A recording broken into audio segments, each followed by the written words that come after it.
Hello friends, स्वागत है आपका अपने ट्यूटोरियल में। चलिए हम लोग शुरू करते हैं। आज हमारा क्वेश्चन नंबर 7 है। पिछले प्रीवियस वीडियोज़ में आपने क्वेश्चन नंबर 6 तक आपने देख लिया था। चलिए हम लोग शुरू करते हैं क्वेश्चन नंबर 7 से। अगर आपने प्रीवियस वीडियोज़ नहीं देखा है तो उसे आप अवश्य देखिए। उसके बाद यहाँ पर तो क्वेश्चन नंबर 7 कुछ खास है। चलिए देखते हैं क्वेश्चन नंबर 7 में है क्या। यहाँ पर लिख रहा हूँ मैं। अगर आप जानते हैं उसे सॉल्व करना है तो आप उसे अवश्य सॉल्व कीजिए। यहाँ पर क्वेश्चन है, यदि HCF ऑफ 306,657 बराबर 9 है तो LCM ऑफ 306,657 बराबर वाट। ऐसा क्वेश्चन दिया हुआ है। यहाँ पर पहले मैं ये बता दूं कि यहाँ पर क्या लिखा हुआ है। बोल रहा है यदि HCF ऑफ, मतलब यहाँ पर दो नंबर है, दो संख्याएं हैं।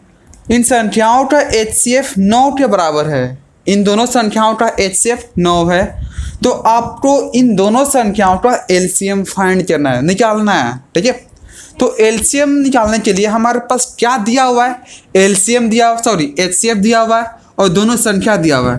तो क्या आपको पता है कि LCM HCF और दोनों संख्याओं में क्या रिलेशन होता है? प्रीवियस वीडियोज में आपने देखा होगा। तो क्या होता है इसमें, इसका हल सूत्र से। सूत्र क्या होता है, LCM गुणे HCF बराबर दोनों संख्याओं का गुणनफल। यह हमारा क्या होता है, सूत्र होता है। अब इन्हीं सूत्र पर हमें रखेंगे और यहाँ से वैल्यू हमारा आएगा। LCM पूछ रहा है, यानी कि LCM कुछ मान लेते हैं या फिर HC मान लेते हैं। LCM हमारा यहाँ पर 8 है, ठीक।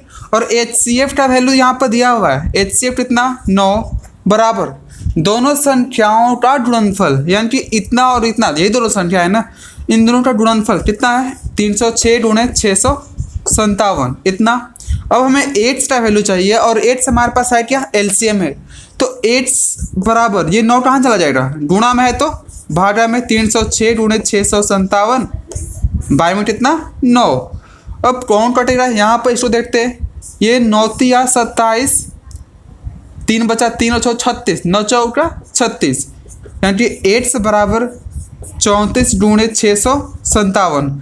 और यहाँ से जो गुणनफल आएगा वही हमारा क्या होगा, LCM, यानी कि 8 हमारा LCM था। यानी कि LCM बराबर, ये गुणा कर लेते हैं, 657 और 34, 28, 20, 24 और 2 26, 21, 15, 36, 18, 8, 3, 7, 6, 13, 9, 2, 11 और 1 12 और 1 1 2, 22, 33, 8, यानी कितना हो रही है, 22, 33, 8। यानी कि फाइनल हम लोग यहाँ पर लिख देंगे, यहाँ पर LCM ऑफ 306,657 बराबर कितना, 22338। ये हमारे पास क्या हो जाएगा, आंसर। समझ गए इसको, काफ़ी सिंपल था। और इसी बेसिस पर अगर आपने इसको नोट कर लिया हो तो मैं क्वेश्चन में ही, अगला क्वेश्चन मैं यहाँ पर दे दे रहा हूँ। ओके, क्वेश्चन नंबर, इसे आप स्क्रीनशॉट ले लीजिए या फिर आप नोट डाउन कर लीजिए। यहाँ पर क्वेश्चन नंबर 8 में आपके लिए होमवर्क क्या है, यदि HCF ऑफ, यहाँ पर मैं चेंज कर दे रहा हूँ, HCF of 1152 1664 is equal to बराबर है ये 128। तो LCM ऑफ 1152 और 1664 इतना बराबर क्या हो रहा है वो आपको फाइंड करना है। तो सेम प्रोसेस आपको ये जाना है और वहाँ से आपको आंसर फाइंड कर लेना है। कन्फर्म है, ठीक है। इसका मैं आंसर भी मैं बता दे रहा हूँ। इसका आंसर आपको मिल जाएगा 14,976। अगर आपका 14,976 आ जाए तो समझ लीजिए आपका सही है, वरना गलत होगा। ठीक है, चलिए अगले क्वेश्चन की तरफ बढ़ते हैं, यानी कि क्वेश्चन नंबर कौन सा, क्वेश्चन नंबर 9 की तरफ।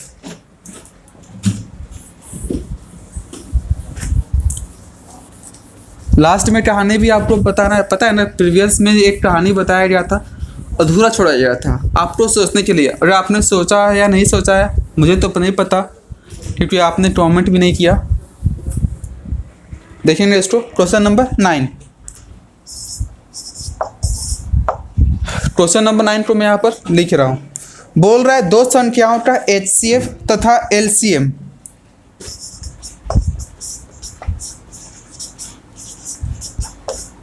दो संख्याओं का HCF तथा LCM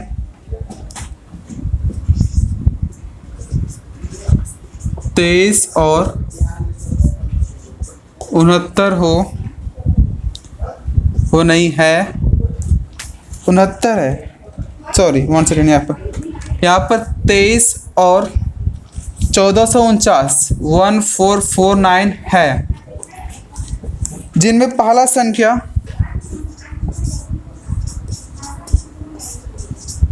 जिनमें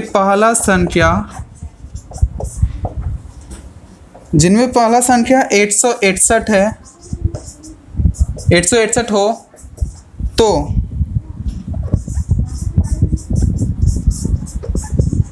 दूसरा संख्या निकालें। ये आपके लिए क्वेश्चन है। ये भी हमारा प्रीवियस जो फॉर्मूला आपने देखा था उसी फॉर्मूला के बेसिस पर है ये।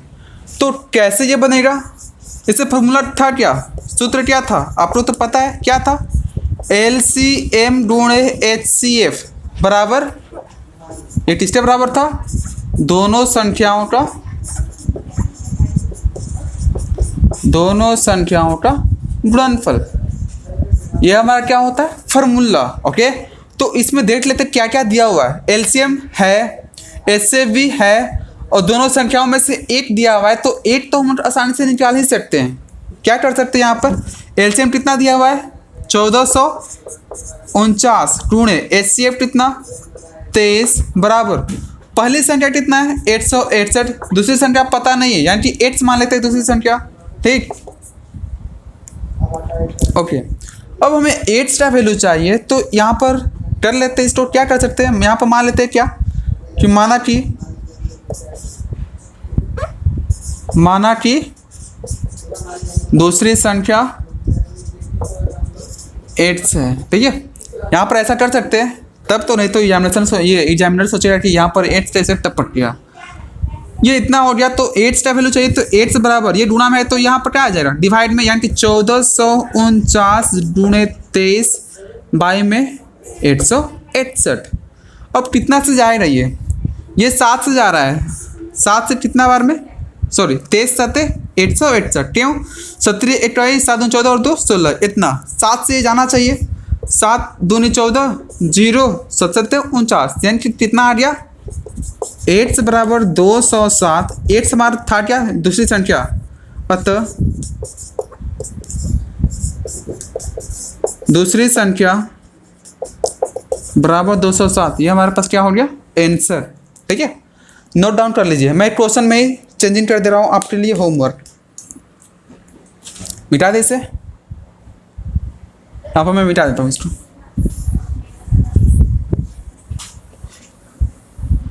क्वेश्चन नंबर 10 में परिवर्तन, यहाँ पर क्वेश्चन नंबर 10, इसमें मैं आपको परिवर्तन कर दे रहा हूँ।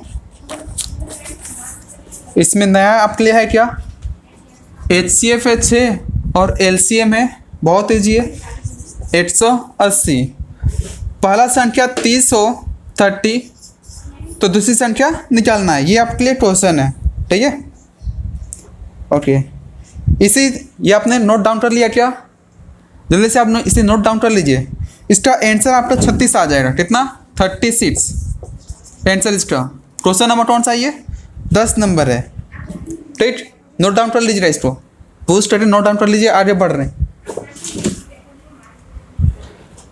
इसी में अगला 11 नंबर भी आपके लिए प्रैक्टिस ही है, सेम टू सेम ऐसा ही है, चेंज कर रहा हूँ मैं यहाँ पर। 11 नंबर यहाँ पर LCM हमारे पास अगला दिया हुआ है 15, सॉरी HCF हमारे पास 15 और LCM है 300, और संख्या इसमें दिया हुआ है 60, तो इसमें भी दूसरी संख्या निकालना है, दूसरी संख्या, और इसका आंसर कितना आ रहा है 75, यानी कि आपका आंसर 75 आए, इसका मतलब सही हो रहा है वरना गलत हो रहा है। ठीक है, देख लीजिएगा। आगे हम लोग बढ़ते हैं क्वेश्चन नंबर किस पर, 12 पर। इसे आप नोट डाउन करके ईमानदारी पूर्वक बना लेंगे, समझ रहे। मिटाते इसको, क्वेश्चन नंबर 12 की तरफ बढ़ते हैं।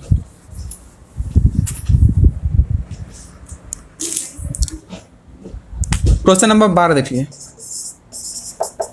क्वेश्चन नंबर 12 है, जांच कर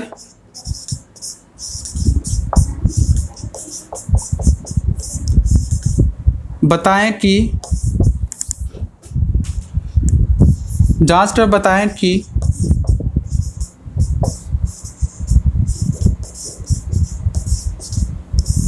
निम्नलिखित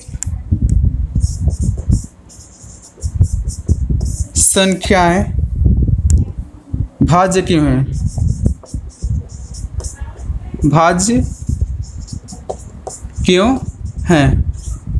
ओके, और हमारे पास इसका फर्स्ट दिया हुआ है 7 × 11 × 13 प्लस 11 × 13 × 19 प्लस 13, इतना दिया हुआ है। सबसे पहले हम लोग ये समझ लेते हैं कि ये भाज्य संख्या होता क्या है। भाज्य संख्या उसे बोलते हैं जिसमें फैक्टर 3 हो। क्या हो, फैक्टर 3 हो। मतलब जैसे मान लीजिए यहाँ पर 5 लिखा हुआ है, तो इसके पास फैक्टर कौन कौन सा है, ये 8 से कटता है, 5 से कटता है और किसी से नहीं कटता, मतलब ये हमारे लिए भाज्य संख्या नहीं है। 4 के बारे में देख लेते हैं। ये 4 जो है ये 8 से भी कटता है, 2 से भी, 4 से भी, यानी कि ये हमारे पास क्या है, वो हमारे लिए क्या है, वो हमारे लिए भाज्य संख्या होगा। क्यों, क्योंकि इसके पास फैक्टर की संख्या 3 है। कंफर्म हो गया। ठीक है, यानी कि एक को अगर हटा दें, एक को अगर हम हटा देते हैं तो बाकी अगर और भी बहुत सारे नंबर्स हैं मल्टीपल में, तो वो हमारे लिए भाज्य संख्याएं होती है। क्या होती है, भाज्य संख्या। यानी कि भाज्य संख्या के लिए आपके पास कम से कम 2 अभाज्य संख्या का गुणनफल होना चाहिए, कम से कम 2 अभाज्य संख्याओं का गुणनफल। यानी कि 4 की अगर हम बात करें, ये 4 जो है भाज्य संख्या क्यों है, यहाँ पर ये 2 आया 2 से 8 बार में, यानी कि ये 2 × 2, यानी 4 कितना के बराबर होता है, 2 × 2 के बराबर। यानी कि ये भाज्य संख्याओं का गुणनफल है। और गुणनफल जब भाज्य संख्या के रूप में आ जाता है तो वो हमारे ये जब अभाज्य संख्याओं का गुणनफल के रूप में आ जाते हैं तो वो हमारे लिए क्या हो जाता है, वो हमारे लिए भाज्य संख्या। ठीक है, वैसे यहाँ पर लिखा हुआ है 7, यहाँ पर 7 8 बार में, 8 बार में तो हम लोग नहीं ले जाते हैं यहाँ पर, तो 8 × 7 यहाँ पर जो लिखा हुआ है वो हमारे लिए अभाज्य संख्याओं का गुणनफल नहीं है, क्योंकि हमारा अभाज्य संख्या जो है वो हमारा 1 नहीं होता, 2 से स्टार्ट होता है। अभाज्य संख्या सबसे छोटा अभाज्य संख्या जो है 2 है। अरे यहाँ पर 2 होता तो ये हमारे लिए क्या हो जाता, ये भाज्य संख्या हो जाता। ठीक है, अरे यहाँ पर लिखा हुआ है क्या 14, ये जाएगा 2 से 7 बार में, 7 से 8 बार में, 8 तो छोड़कर बाकी यहाँ पर क्या बचा हुआ है 2 × 7, यानी कि 14 जो है अभाज्य संख्याओं का गुणनफल के रूप में हम लोग लिख सकते हैं। इसका मतलब ये क्या कह सकते हैं कि 14 हमारे लिए भाज्य संख्या होगा। ठीक है, यहाँ पर लिखा हुआ है 23 को तोड़ने पर ये 23 बार में ही जाएगा, 23 से 8 बार में, तो इसको हम लोग कह सकते हैं 1 × 23। और अभाज्य गुणनखंड में ये अभाज्य हमारे पास 1 तो नहीं है ना, ये 1 हमारे पास अभाज्य नहीं है, यानी इसको हटाने पर जो है ये 23 ही आएगा। और 23 में यहाँ पर गुणा कुछ किया है क्या, नहीं ना, और भी अभाज्य संख्याओं का गुणनफल है ये। इसका मतलब ये कोई भी संख्या हो, संख्याओं को अभाज्य संख्या के गुणनफल के रूप में अगर आप लिख सकते हैं, उसका मतलब वो भाज्य संख्या होगा।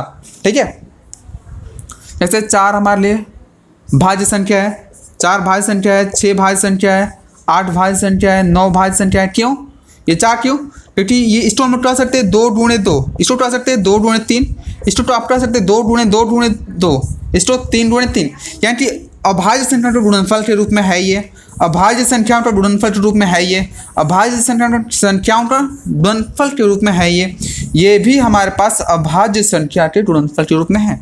अतः यहाँ पर हम लोग कह सकते हैं कि 4 6 8 9 हमारे लिए क्या भाज्य संख्या है। ठीक है, तो यहाँ पर भी देखते हैं, यहाँ पर भी हमें क्या करना है, बीच में प्लस है, उस प्लस को किसी तरह से हटाना है और हमें अभाज्य संख्या के गुणनफल के रूप में लाना है। समझ पा रहे इसको?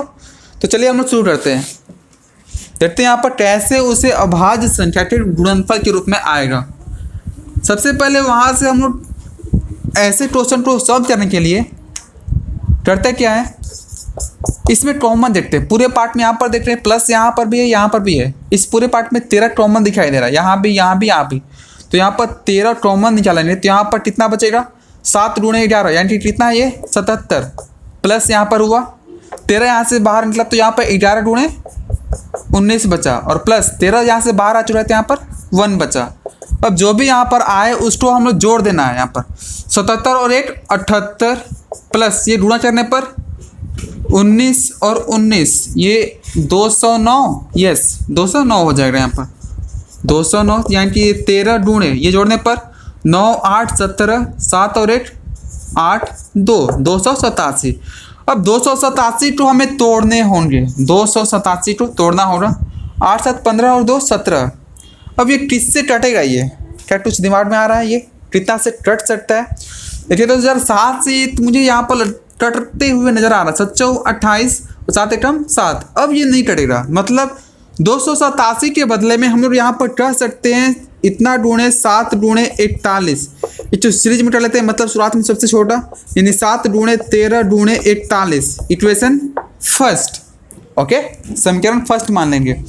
यहाँ पर ये देख रहे हैं कि ये इतना जो नंबर था, वो जो संख्या था, वो संख्या इस रूप में आ चुका है, यानी कि 7 अभाज्य संख्या है, ये भी अभाज्य संख्या है, ये भी अभाज्य संख्या है ना। तो अभाज्य संख्याओं का गुणनफल ही हमारा भाज्य संख्या कहलाता है। यानी कोई भी नंबर हो जिसे आप अभाज्य संख्या के गुणनफल के रूप में लिख सकते हो, उसे हम लोग भाज्य कहेंगे। इसलिए समीकरण 8 से हम पाते हैं कि दी गई संख्या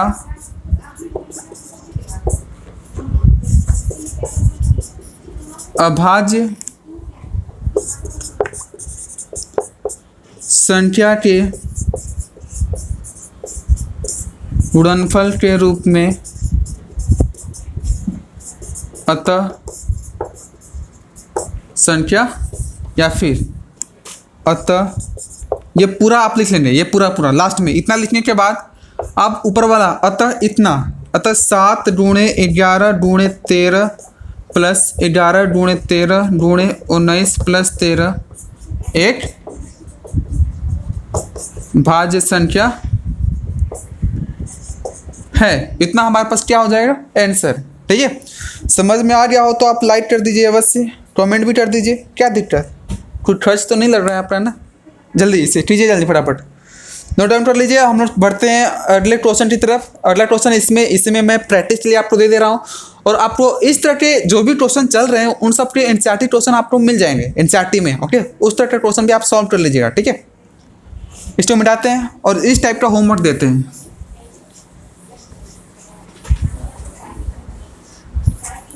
ये तो आपका फर्स्ट था, 11 का 1 नंबर। दूसरा मैं यहाँ पर लिख दे रहा हूँ, सॉरी 12 का, ये दूसरा नंबर 5 गुणे 7 गुणे 13 गुणे 23 प्लस 13 गुणे 17, ये आपका दूसरा है। तीसरा है 7 गुणे 6 गुणे 5 गुणे 4 गुणे 3 गुणे 2 गुणे 1 प्लस 7, ये तीसरा था। चौथा है 821 गुणे 7 प्लस 11 गुणे 12 गुणे 13, ये 5 नंबर है। 7 गुणे 11 गुणे 13 प्लस 13, बस इतना ही है। ये आपका आज के लिए क्वेश्चन था। ठीक है, और भी आगे देख ही लेते, नहीं चलिए इतना ही पढ़ने देते हैं। और मैं वो जो कहानी मैंने छोड़ा था उसको मैं कंप्लीट कर दूं, आप इसको जो है आसानी से सॉल्व कर लीजिएगा। देखने के बाद समझ लेने के बाद ही इसे आप सॉल्व कर लेंगे बारी बारी से। आ जाएगा, ठीक है। इसमें कोई दिक्कत तो नहीं है ना, कमेंट दिक्कत हो रहा तो आप बता सकते हैं मुझे, ठीक। हाँ, कहानी में जैसे कि एक व्यक्ति जा रहा था जंगल की तरफ, जाते जाते जाते जाते उसे जो है एक शेर दिख जाता है। शेर जैसे ही उसे दिखने के बाद वो डर जाता है, काफ़ी घबरा जाता है, उसका माइंड जो काफ़ी सोचने लगता है कि अब मैं क्या करूँ क्या करूँ। उसे एक उपाय सूझती है, क्यों ना कुछ मस्ती किया जाए, ठीक है, उसके साथ, शेर के साथ। तो क्या बोलता है वो शेर से, क्या बोल रहा है वहाँ पर कि देखिए सिंह महाराज, मैं आपका गुलाम हूँ और मैं यहाँ से भाग भी नहीं सकता क्योंकि आपका स्पीड मेरे से तो काफ़ी ज़्यादा है। तो इसलिए मैं आपसे कुछ कहना चाहता हूँ, आपकी अपनी भावनाओं को मैं आपके समझ प्रकट करना चाहता हूँ। तो शेर बोला ठीक है भाई, लेकिन कोई चालाकी नहीं। ओके, शेर बोलता है तो ठीक है, ये भी बोलता है कि हाँ चलिए ओके, कोई मैं चालाकी नहीं करूँगा, बस आपके मैं कान में अपनी भावनाओं को मैं पहुँचाना चाहता हूँ और आप जो है मुझे तब तक खाइए नहीं, ठीक। ओके, तो शेर महाराज उसके पास आ जाते हैं और करीब, और बोलता है ठीक है भाई ले कान में बोल। ओके, ऐसा बोलते हैं। तो वहाँ पर वो कान में बोलता है, क्या बोलता है वो, शेर महाराज आप इस जंगल के राजा हैं, आप इस जंगल के राजा हैं, इस पूरे राज्य के राजा हैं और आप नंगे घूम रहे हैं। लानत है ऐसे राजा पर जो एक जंगल के राजा होते हुए भी नंगे घूमे, छी। तो राजा को काफ़ी शर्म आते हैं और वहाँ से वो रफू चटर हो जाता है। बस इतना ही था इसमें, क्या लगा मतलब कुछ ऐसा क्या, मतलब भाटर कुछ इसमें हो रहा क्या। तो इतना ही था बस, वही, ठीक है।